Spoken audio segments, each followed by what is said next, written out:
Selamat pagi dan salam sejahtera bagi kita semua. Perkenalkan, nama saya Priska Yunis Simatupang dari Prodi D3 Kebidanan. Di sini saya akan mempraktekkan sebuah video mengenai posisi pasien. Sebelum kita memasuki posisi pasien, kita diharuskan dan diwajibkan melakukan cuci tangan terlebih dahulu, di mana pencucian tangan terlebih dahulu dilakukan dalam 7 langkah. 7 langkah dalam mencuci tangan.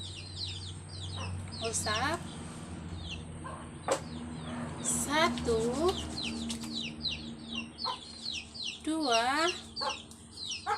3, 4, 5,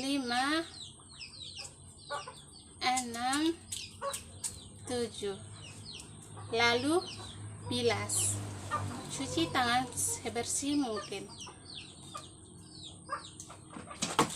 Setelah kita melakukan pencucian tangan, kita akan melakukan posisi pasien yang pertama. Posisi pasien yang pertama yaitu posisi Fowler. Posisi Fowler adalah posisi setengah duduk atau duduk, di mana bagian kepala tempat tidur lebih tinggi atau dinaikkan. Posisi ini dilakukan untuk mempertahankan kenyamanan dan memfasilitasi pernapasan pasien. Tujuannya mengurangi komplikasi akibat imobilisasi, meningkatkan rasa nyaman. Kalau pasien koma, bisa dilakukan posisi Fowler ini agar bisa bergerak. Posisi setengah Fowler ini dapat dilakukan karena meringankan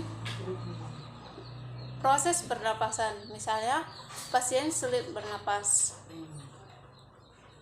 Dapat kita lihat dari posisi ibu ini. Sudah bisa dikatakan posisi setengah Fowler.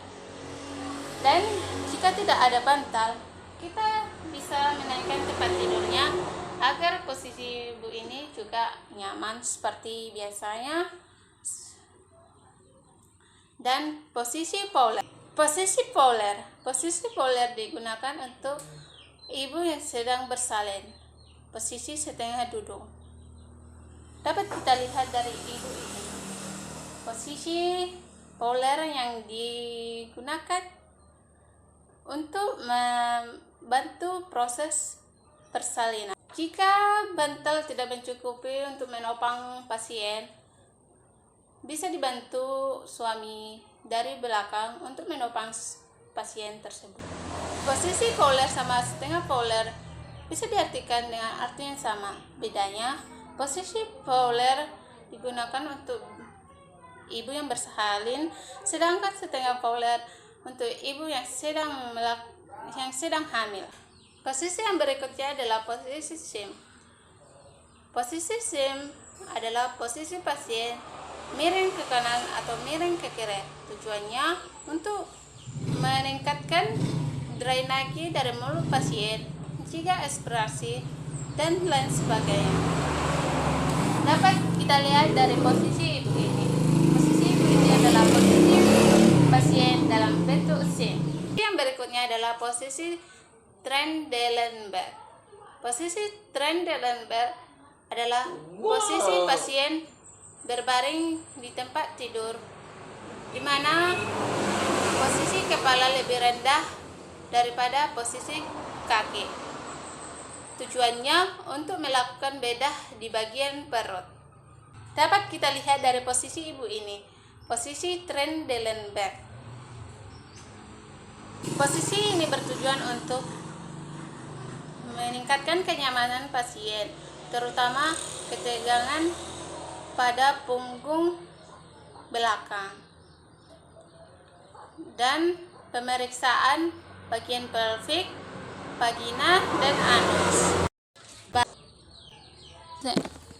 Dapat kita lihat dari posisi ibu ini. Posisi dorsal rectum. Maaf ya, Bu. Posisi yang berikutnya adalah posisi litotomi.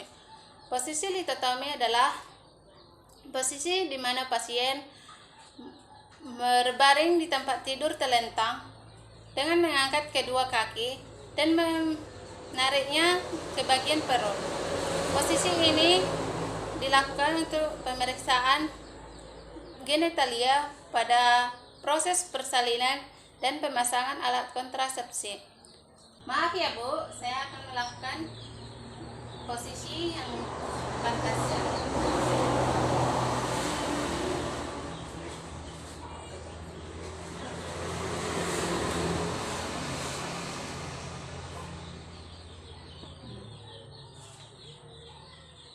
Ini adalah posisi yang pertama.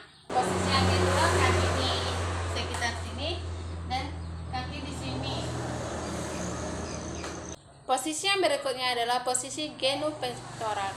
Posisi genupektoral adalah posisi pasien di mana posisi pasien dalam bentuk menungging dan kedua kaki ditekuk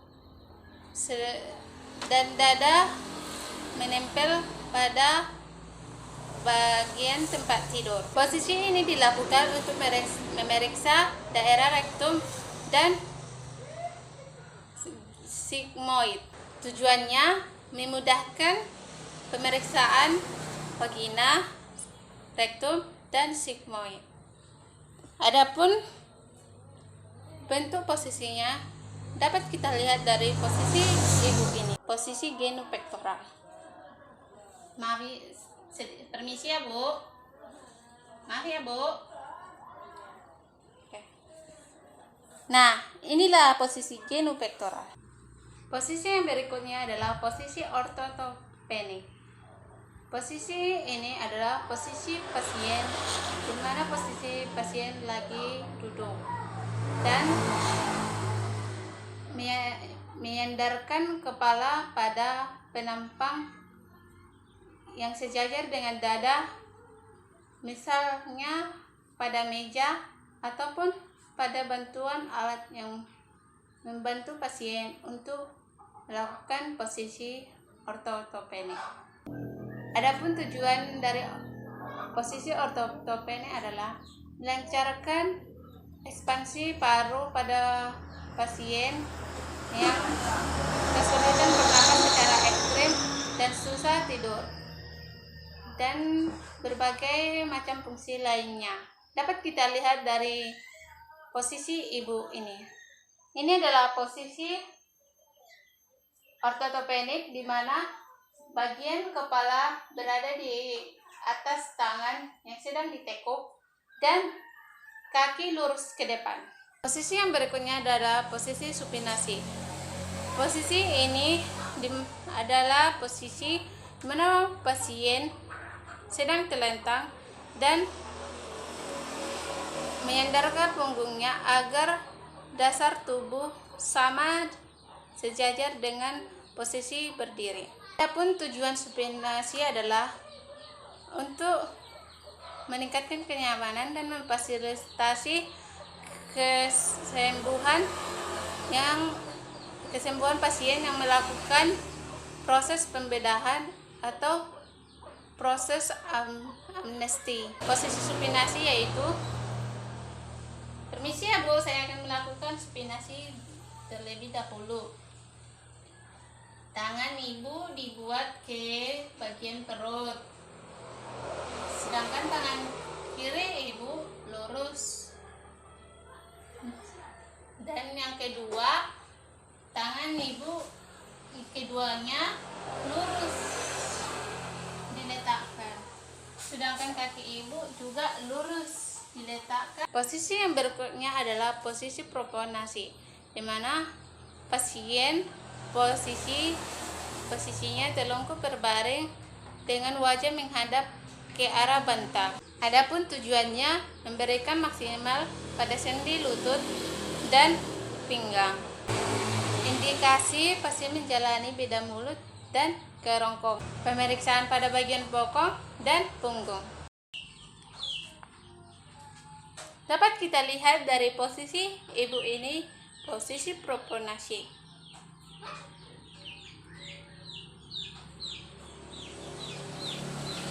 Bagian kepala menghadap ke samping dan bagian tangan lurus ke depan, sedangkan kaki dinaikkan ke atas bantal agar sejajar. Posisi yang terakhir adalah posisi lateral. Posisi lateral di mana pasien bersandar ke samping sehingga berat tubuh pasien berada pada bahu dan pinggul pasien. Adapun tujuannya adalah mempertahankan body alignment, mengurangi komplikasi akibat imobilisasi, meningkatkan rasa nyaman, mengurangi tekanan pada tubuh. Indikasi pasien yang ingin beristirahat, pasien yang ingin tidur. Adapun posisi lateral yaitu, sebentar ya Bu, saya akan melakukan posisi lateral kepada Ibu agar Ibu merasakan kenyamanan.